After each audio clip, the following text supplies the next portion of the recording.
JLO brought the and then threw it out and then lied to all of the law enforcement and the grand jury. Come to the front of the road, Jenny, with a Glock. You got some splaining to do. If JLo thought that she was home free and was going to get away with her role in Diddy's 1999 crimes, well, homegirl has a major shocker coming her way, because it looks like that case just might be reopened. The victim in the case, Natania Reuben, has been very vocal about what really happened that night, and she will be working with the feds to fix the situation and make sure that JLo finally faces the consequences for her actions that night. It looks like divorce is not going to save JLo from this drama, because Natania is out for revenge, and she is not about to let things go anytime soon, so let's spill this tea. In a surprising turn of events, the streets are saying that there is a chance that federal authorities may reopen the investigation into the infamous 1999 New York City club that involved Diddy, his then girlfriend Jennifer Lopez, and his former protege Jamal Shine Barrow. The streets are saying that JLo herself might need legal counsel, because as we know, there have been allegations claiming she acted as Diddy's courier during the chaotic incident. Reports suggested she may have smuggled the weapon into the club and passed it to Diddy just before the altercation escalated into a The events of that fateful evening took place on December 28, 1999 at a Times Square nightclub in Manhattan, where Diddy and JLo were celebrating the anticipated release of Shine's debut album. At the time, Shine was just 21 years old and still carving out a name for himself in the music industry. Even though Jennifer Lopez was gaining traction as a rising star, she was still far from the global icon she would become later. That night, the party atmosphere quickly spiraled into leaving a bad mark on everyone involved and sparking a case that would haunt their careers for decades. As the story goes, Diddy and JLo were leaving a nightclub when things took a sharp turn for the worse. Diddy, casually holding a bottle of champagne, accidentally bumped into a patron named Matthew Allen, better known on the streets as Scar. Scar wasn't one to let things slide. He shoved Diddy, sparking an immediate confrontation. The situation escalated when one of Scar's friends decided to take things to another level, hurling a stack of cash at Diddy's face like party confetti. That set Diddy off, so he pulled out and before anyone could process what was happening, rang out. The chaos left 3 people injured, including Natania Reuben, who reportedly suffered a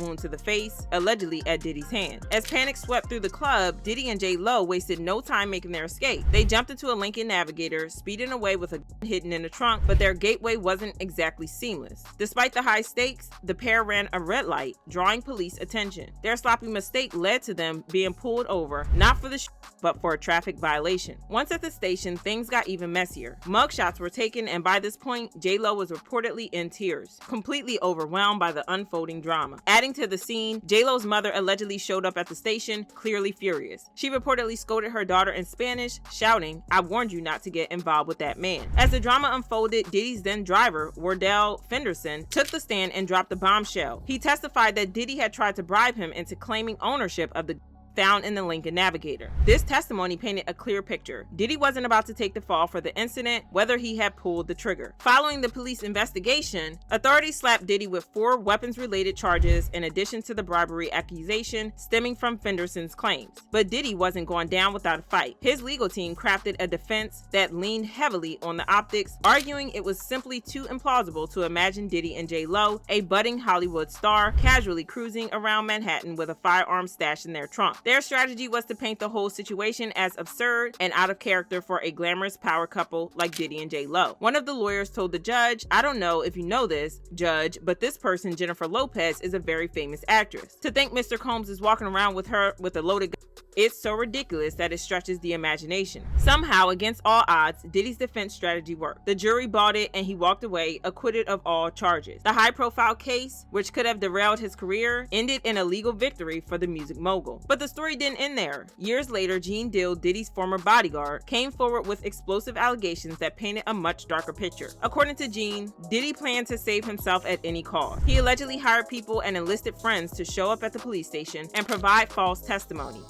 that shifted the blame squarely onto Shine. This betrayal was particularly striking given that Shine was supposed to be Diddy's protege, someone he mentored and guided through the music industry. Instead, Shine found himself taking the fall for the facing a 10-year prison sentence while Diddy's career continued to thrive. People was coming to Bad Boy Security, Paul and other people, and said that they were there. So they were giving them the DA's and the lawyer's card and tell them to go make a statement. And some of those people who were making statements, they was making statements against Sean. Yo, bro, listen to me. Y'all hearing it from me, but Sean said it himself in his interview. You supposed to be my brother, and you got people testifying against me? Those people were testifying, they were brought to Puff first, saying that what they saw against Sean and what they saw Sean do. The DA didn't even know those people existed. After the legal troubles didn't end for Diddy. Among the lawsuits that followed, one came from his former driver, Wardell Fenderson, the same man who accused Diddy of trying to bribe him into taking the fall for the...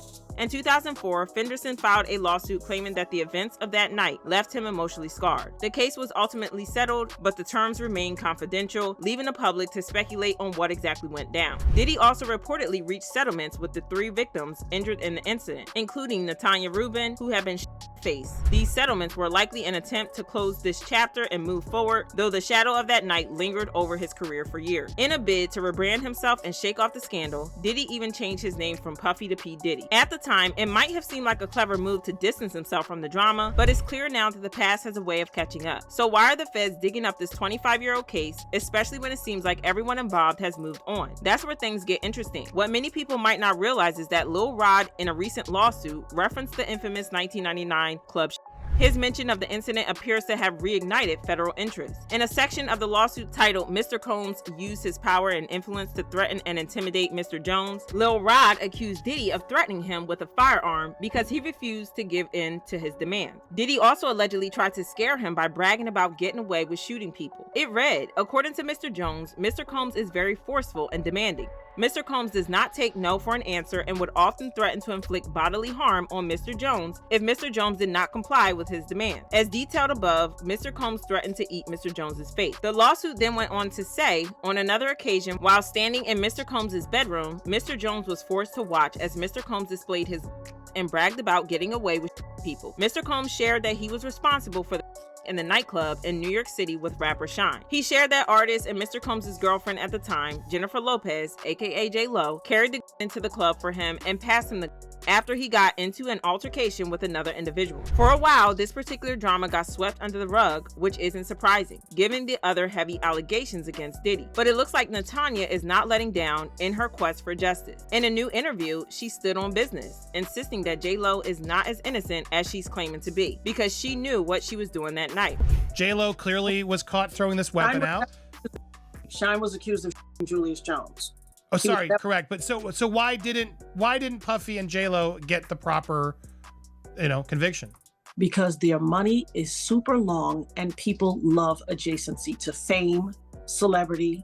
People are willing to sell their integrity for $1.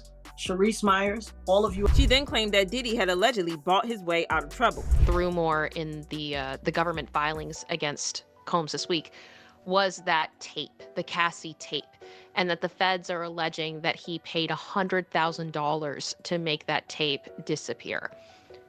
I would assume that doesn't surprise you. No. How much of that do you think has been going on over the past 25 years? A ton of it. Okay. A ton. And here's why. First and foremost, if he paid $100,000 for the Cassie video, how much do you think he paid the club owners for the video of him shooting me? She then revealed that she's 100% open to working with the feds on the investigation, hinting that she had some information that would take J.Lo down for it. Do the feds or any of this in this current investigation? I have not, but I am a willing participant, sir. Come look me up. You know how to get in touch with me. Because they mentioned me in this recent filing. They mentioned my case. Yep. Right. So if you mention my case, and they have not added all of the superseding indictments, because they don't, if they add the superseding indictments, they have to add the witness. Child, J.Lo might need to keep her lawyer on speed dial because Natania is coming after her, and she is coming with a vengeance. Fans commented, J.Lo dated Diddy as she knew Kim Porter was still in a relationship with him. She sold herself to Diddy for fame, and now she played a victim of Diddy. Shame on J.Lo. Another person said, of course, J.Lo was involved. She was with Diddy to get her career going, and it worked. Now she is such a narcissist. She knew what Diddy was like. People who want to become a big star will do anything to become one. Her ticket was Diddy. Now she's paying the price for dealing with evil. She shouldn't care. She got what she wanted, fame and fortune. This is a hot mess, but do y'all think that JLo is going to face consequences for this? Let me know how y'all feel about this in the comments, then check out this next video.